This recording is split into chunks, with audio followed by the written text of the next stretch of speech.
And it is Sunday, January 15th. Welcome to ABC-7 Extra. Good evening. I'm Stephanie Guadian.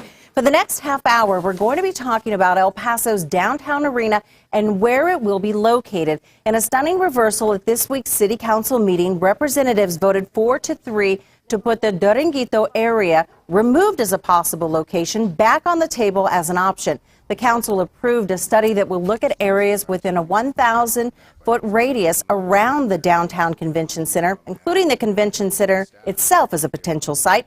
The meeting was at times emotional and heated. The El Paso Chamber of Commerce letting the council know they think the convention center location would be a big mistake. It's going to be the world's smallest arena to fit on the convention center site. This is crazy. That's the key. Study involve you and the rest of the community, so there is no misunderstanding. There is no one that doesn't understand what's going on. That's all we're asking. And there's nothing wrong with studying and involving, because you're right, at the end of the day, we're all going to go. I agree. It doesn't work. I agree, but it's been studied since 2011 as a minor. Okay.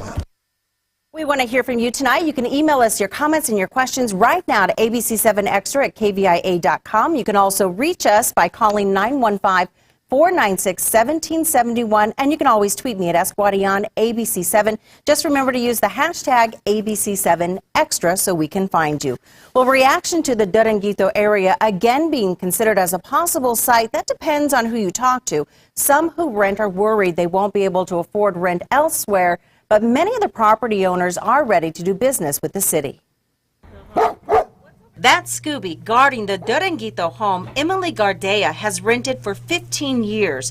She was relieved to find out the city of El Paso was no longer planning to build an arena where her neighborhood now stands, a decision city representatives just reversed. Well, it's pretty confusing. Emily is among the 50 or so people who will have to move if the city chooses the Duranguito site. Most renters we talk to, like Emily, do not want to move. On the flip side, some property owners like Guillermo Garcia, who spoke at this week's City Council meeting, are anxious to sell. Are you a resident of Duranguito? I'm the property owner.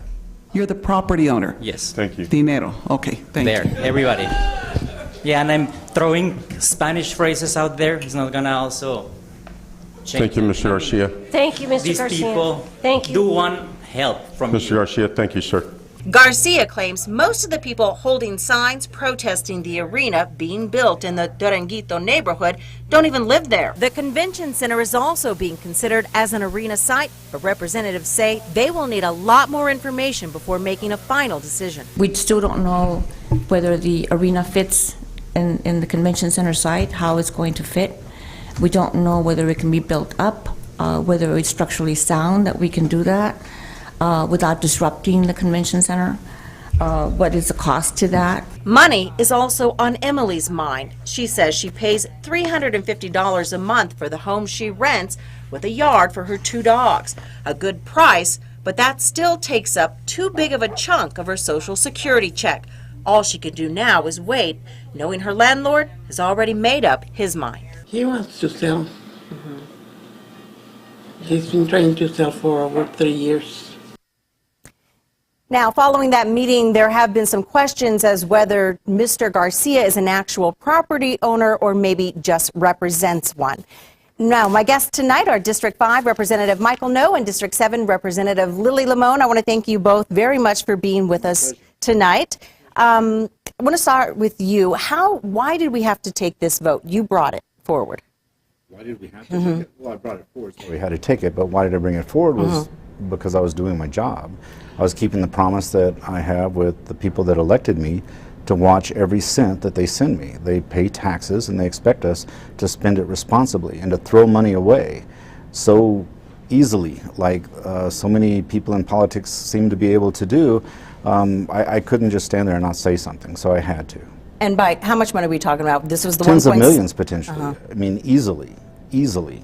And I just couldn't sit there and say, you know what, it is a big deal. People are paying taxes out there and they expect us to be responsible with it. You don't just change your mind when you've got the perfect spot located And the perfect spot being the best that we can come up with the limitations that we have. We were limited to downtown, and so we have to find a place downtown. There's no place downtown that you're not going to displace something unless it's city-owned property and nothing else. We've been through that before with City Hall. That didn't go over well either. So you look for the place that's going to be the least intrusive, the least expensive, and the most successful for the future of the project that you're trying to do. And the city's already spent more than $1 million studying potential sites. And Several million, and of that, I mean, site-specific though, at least $1 million would just be literally thrown away. And then if it's moved from that site, that's when you could potentially lose tens of millions of dollars. Okay, and in your mind, the Duranguito site is still the best option for the city? It's the best option that we have. It's not the ideal place for it. I mean, what I'm saying is we're limited to downtown, and there's no place downtown that's not going to cause some problems. Okay, So Lily. we look for the area with the least amount of problems. You were very frustrated at this last city council meeting. Can you tell us about that? Well, first and foremost, it's a sense of civility, decorum, and respect. This particular item is located in District 8, and our representative for that district was not able to be there. And so offering the courtesy for her to have a voice, I thought was very, very disrespectful. And so that brought on a sense of frustration, which then turned this whole thing upside down. We've already made a decision. We had voted that Duranguito was off the book. People were relieved. People were happy. And we knew that from the beginning. From the beginning, the mayor said no eminent domain. As long as there was one property owner that held out, we would not use eminent domain. So why are we going back? And I said it best. Probably the greatest definition of insanity is doing the same thing over and over again, but expecting a different result. Ultimately, we're going to come right back to this item, and eminent domain, with the mayor's vote, is going to turn that out. That's why it was important that we look in other areas, and there are other areas. By God, there certainly are. You know, we've talked about the Civic Center, the Convention Center area. That needs to be reviewed. And then there's another parcel of land with a potential when you look at this footprint. But now, after all the reviews that we've done, we've been told it must be within the 1,000 foot, and that's not true. That is not true. Why do you say that? And because I've asked the city manager, along with our lobbyist, Snapper Carr, who gave me the description, and no, it does not have to be within the 1,000 foot. If we put it within the 1,000 foot, we may be able to recover additional money. The whole focus of this and the 1,000 foot is a convention hotel. But we were led to believe that the arena had to be part of this, and that's not true. Is that what you were led to believe? You know, what you're saying about the 1,000 feet is not true. If you put it within the 1,000 feet, it's not may be able to. That's our comfort zone, is within the 1,000 feet, and that's because that's how the legislation is set up for the hotel. So they understand that within 1,000 feet, they consider that part of the project. You go outside of that, and then you're in uncharted territory. You may not get that money, and that's why we're trying to make sure that we get it within that 1,000 feet so that we can get that money to help fund the arena and save the taxpayers millions of dollars. Those are dollars that they will not have to spend, but you go outside of that, then the taxpayer will need to spend it. Okay, a lot of people already calling in. They want to, leave their 2 cents. Let's go ahead and listen to the first caller. I just don't understand why the city is so worried about its image. I mean, they need to fix the streets around here. I graduated from El Paso High in 1992, and some of the streets around that neighborhood still look the same when I was going to school. They need to prioritize and think about what's important for the city, and an arena is not one of them. Well, all right, thank you very much for your call, but this was a voter-approved You've arena. got a constituent that is complaining that we're not spending the money right, and yet here we are literally throwing $1 million away easily and potentially tens of millions of dollars. But if you really look at this case, remember that the quality of life project had the arena coming in at the very end of it, okay? It was And moved so up. and it To was save the moved, and taxpayer it was money. moved up. But in reality, the things that were more important were precisely what this gentleman's talking about, the real quality of life projects, those things that when you open your front door, you step outside, it's your sidewalks, it's your streets. That's quality of life. And so we've invested in a lot of those projects right now. But he's very, very accurate because this whole bond project was put together. We look at the arena right now, and if we don't have an arena that's 15,000 seater or more, we're duplicating efforts. And so, yeah, it's a voter approved 70% by those that voted, not the entire population of the city, merely by those that voted. But are we really doing a justice to this community by building, say, another Don Haskins Center? I don't think we are. Okay, I want to play a little bit of an interview that we have, or actually something from the City Council meeting from Carl Robinson. He addressed the council and also the audience members, and he was talking about transparency and why it's so important. Let's listen in. The community demands transparency in inclusion and in public engagement and development. It is a concern that $1.7 million was already spent on the project. However, the public has not been given a clear cost breakdown. Sometimes what's said out here and what's said back there and what's said in other places, that some attend and some not invited, it's not the same.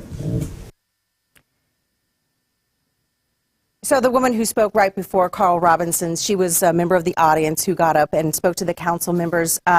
I believe Mr. Robinson was speaking about those meetings with certain city council members that happened before Duranguito, the vote to take it off of the table.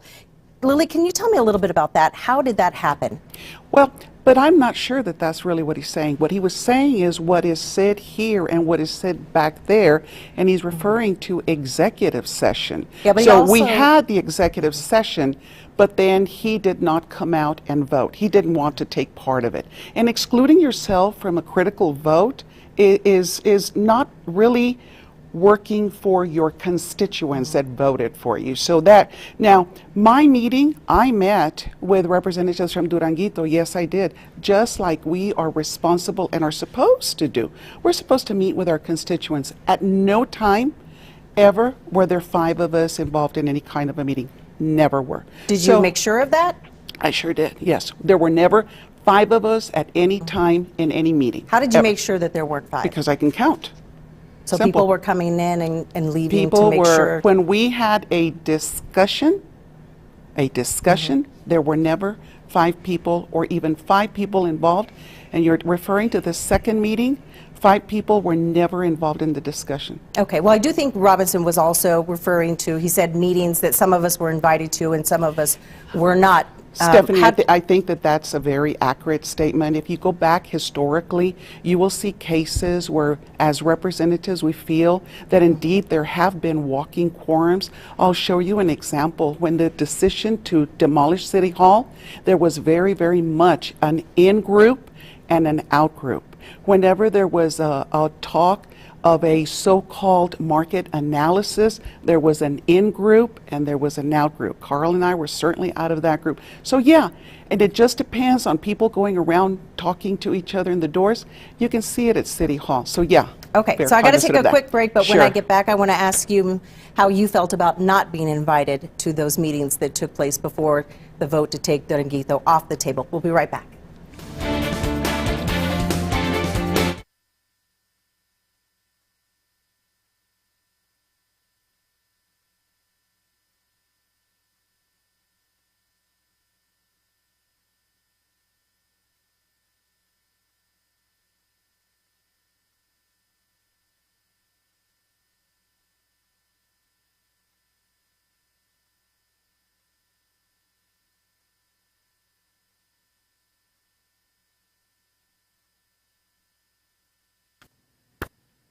And welcome back. I was just about to ask you how you felt about not being invited to those meetings that took place before Duranguito was taken off the table.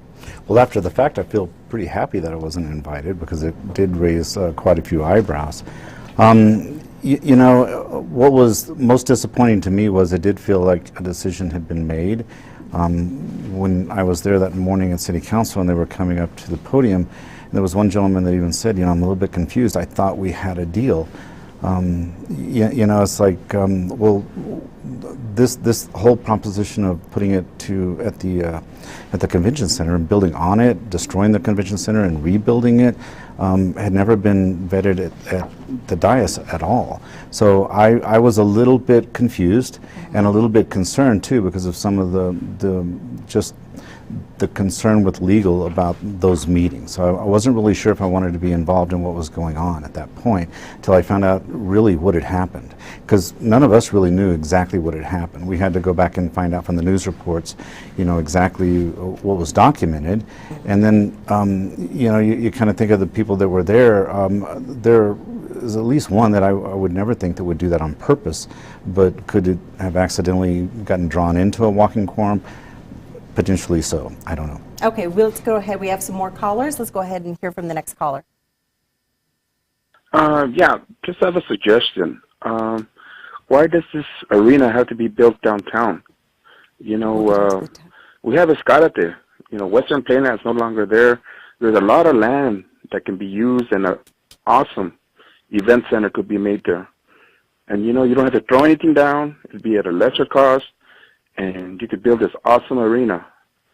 And I know they want the money supposedly for building it downtown and getting the tax breaks, but I don't know. I see Escalate, you could use that for a better use and make this awesome event center there. Okay, so explain for us a little bit about Escalate would be a tough one. Okay. Number one, it's not ours. Number two, it's a park. It's the people's park. I think that a lot of people would be a little bit upset with us going in and taking away part of it. It's already been chopped up a little bit in the past. You know, then there's Cohen Stadium, and there are other places, legitimately other places that an arena could go and be successful. But if you're going to build it with taxpayer money, I'm looking at trying to build it the most efficient way we can and make sure that it produces the most beneficial effects to the city. And if you want to do that, you need it near the convention center, and you want to get other people to pay it instead of your taxpayers. And we can do that by putting it near this convention center within 1,000 feet. We're pretty much guaranteed to be able to pay that with the tax rebates that we're getting back from the state. This is not uncharted territory in there. It's been done before. It's been done before by our own city manager. He's very familiar with this. Okay, the city attorney, however, did talk about uncharted waters during this last council meeting, and she was speaking to what if the convention center for a period of time was shut down for construction. I think that's very clear in the legislation that if there's no convention center, then the whole thing is moot. Yeah. So the hotel that goes up for it, if it goes up before the convention center is built, then by the time the convention center is built, and you can't even use it to help fund the hotel. That was the whole purpose of doing it, to build a hotel to help allow the convention center to bring in larger conventions. If it's already in place, you can't go back in time and say, okay, we're gonna make that retroactive and let you pay for that one as well, even though it's already built before your convention center was built. They don't allow that. We do have some sound from Sylvia Firth. Can we go ahead and play that for the city attorney? It's going to be the world's smallest arena to fit on the convention center site. This is crazy. That's the key. Study, involve you and the rest of the community so there is no misunderstanding. There is no one that doesn't understand what's going on. That's all we're asking.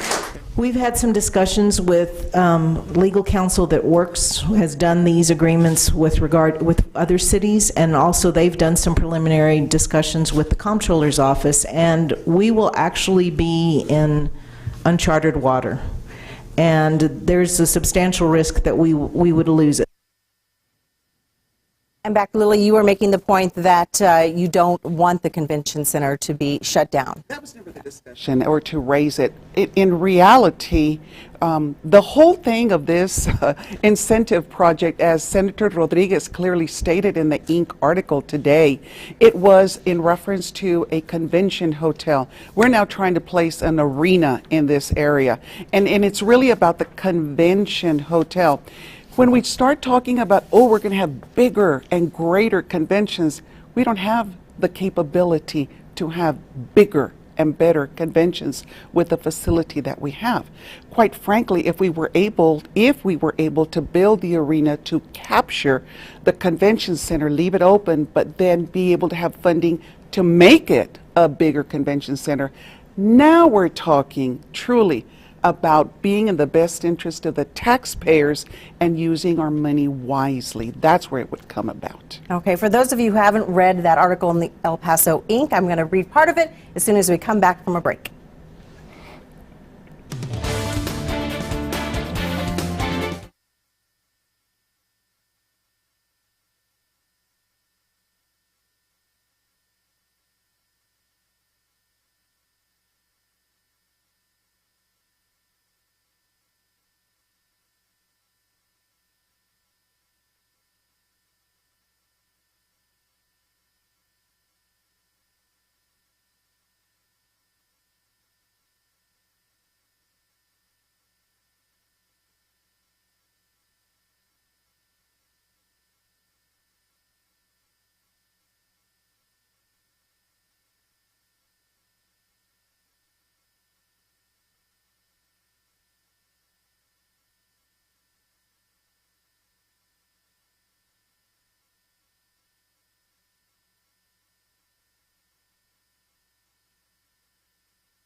And welcome back. The El Paso Inc. is reporting the arena may not need to be within the 1,000 feet of the convention center. In an article by David Crowder, he reports Kevin Lyons, a spokesperson with the Comptroller of Public Accounts in Austin, said participation in the state's incentive program depends on two things.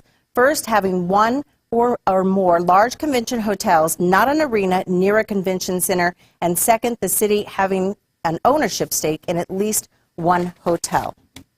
That's exactly correct. The arena itself, you don't even have to have, period. We'll still get the rebates from the state. The point is, we're going to have an arena.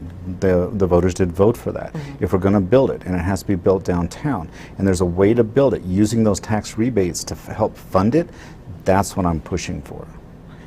Okay. But seriously, just to get those rebates, no, you do not have to have an arena. The arena was just another thing that we're going to have in that area, so why not allow that rebate money to pay for it as well, or at least a good part of it. Get more bang for your buck. Exactly. So that it does get the seats that she's talking about to make us a true venue for bigger events. Okay, let's go ahead and listen to one more caller. My name is Dan Wright. I'd like to know why we are limited to putting it downtown when there are so many other areas in town, and the parking is already crowded down there. Okay, Lily, before the show, you said Cohen Stadium. Would that be your pick? Oh, yeah, absolutely. If I were asked where it should be, I would certainly pick Cohen Stadium, city-owned property. Easy on, easy off, major transportation corridor, just really the best place for it to be, and that's where I would have thought. Unfortunately, a previous council made a decision that now we're paying for, and that was to place it in the downtown area. Okay, tell me about what's in your hand there. Well, interesting, because where do we go from here? You know, where do we go from here? We had a decision. Once the mayor said no eminent domain, we had the true owners of the property come forth and say, I am not selling, then that automatically told us we need to get back into discussion. We need to start reviewing, and that's the opportunity that we had prior to this of bringing the business owners, bringing Duranguito, bringing the everybody in, and being able to sit down. And that's not exactly true. What do you mean? That was overruled. Well, because we haven't been able to talk to all of the people. That was overruled. So when they say that we've got people who are not going to sell, there are people that we haven't even been allowed to speak to. And the reason we haven't spoken to them is because they're assuming a whole lot of stuff. They've said, Romelia Mendoza has stood before City Council. I know you weren't there at one of the meetings, but she has stood there at 2 meetings and clearly stated, I am a property owner and I'm not selling. So that's a given. So where do we go from here? We go from here that we're back to square one. I think what has been, what should be a real big factor in all of this is that the Paso del Sur has initiated a citizen a citywide citizens initiative referendum to defend Barrio Duranguito from demolition and displacement. And they're going to begin the process of a petition the city to pass and enact an ordinance. And so they're serious about this. I mean, they've really been trashed. I mean, it's horrible what's happened to the community there. And so now we have another aspect that we need to look at. I look forward to the opportunity to sit down with everyone, and the mayor is going to potentially do that. Open the door and say, let's all sit down, because we need to be respectful of people. We cannot go around demolishing people's homes just for a venue that's going to be an entertainment. Yeah, we represent our constituents and they all pay taxes. We're very clear of that. But there has to be a human element and a social conscience in the work that we do in the city. Michael, let me ask you, what happens though the longer we wait to get this project done? What is the impact? The taxpayers will pay more money. There is an increase in cost in construction every year. And so we have a fixed fund. And so if the cost of construction increases, then the only money that we have is that one amount, then the amount that you're going to be able to build shrinks, and you're going to get a smaller and smaller and smaller venue the longer you wait. But the long run is that arena was at the end of the quality of life. The council decided the order of those projects, and obviously the arena was not as important. We did not change order, we just moved everything up to take advantage of current interest rates to save taxpayer money. Final thoughts. We're running out of time, so go ahead, Lily, final thoughts.